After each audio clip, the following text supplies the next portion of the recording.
So first of all, Stephen, congratulations on such an emotional and inspiring film. Thank you. This is your second feature film as director, and the story is a sensitive subject matter. So why were you passionate to tell the story about Canada's dark history? Well, when I read the book, it just affected me so much because, growing up here in Canada, honestly, they didn't teach you this in school. I didn't know anything about this subject matter. So when I read the book, I was shocked, angered, shamed. And I just said, I have to do something. I have to do something about this story. This needs to get told. Obviously, it's come to light with the Truth and Reconciliation Commission.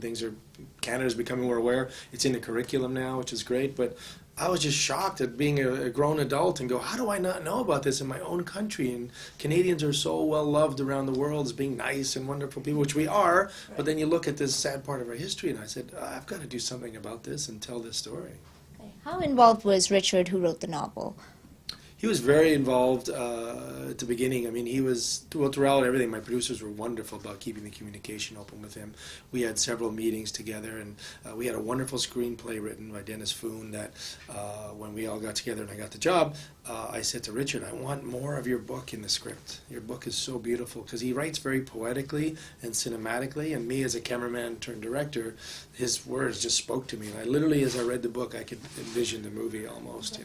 And so I took more elements of the book and put them into the script, and Dennis did a great adaptation, and Richard, of course, was so thrilled that we were getting more elements of his book into the script.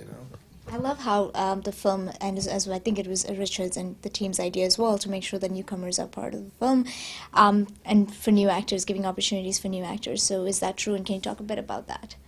Yeah, that was one of Richard's goals and mine. So it was wonderful. Our symmetry between all of us were so great. As us as the non-Indigenous filmmakers with this amazing Indigenous book from a great, amazing Indigenous writer, we were all connected so well, perfectly, because we wanted to tell this story truthfully and honestly. And one of my first things was Richard and I were like on the same page. It was like, we got to cast all unknown actors. They need to be real. Everyone's got to be real.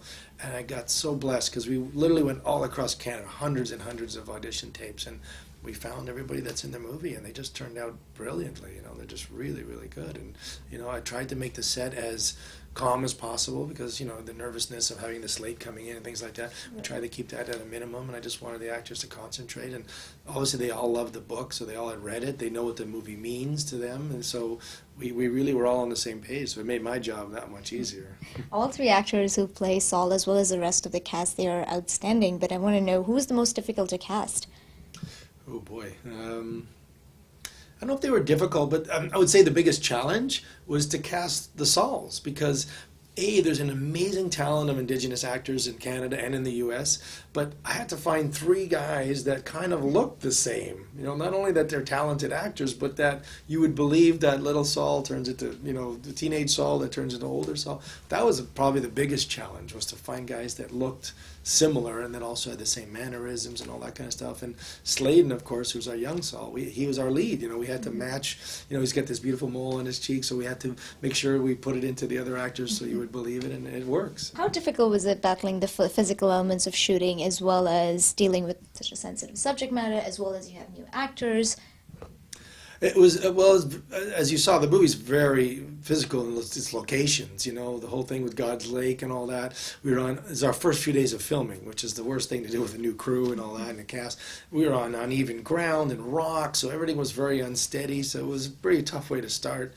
We did all the beautiful fall work in the Killarney Lake, and then we shut down for a few weeks to wait for winter, and then we went back, and then of course filming in winter, it's minus 20 out, and you're all huddled up, and people are out in snow and the ice, and poor Edna had to make her lie in the snow, and so it was very tough physically, and it's been a great journey. But I was like, I look back at it now talking about the movie, and I'm like, oh yeah, that was a really tough day. Well, that was a really tough. I remember that day. Wow, so. Right. But we had an amazing casting crew, and everyone knew making this movie what we were making. Right. We just weren't making a commercial little fluffy movie. We were making a movie that matters and that was important, and I think everyone always realized that every day.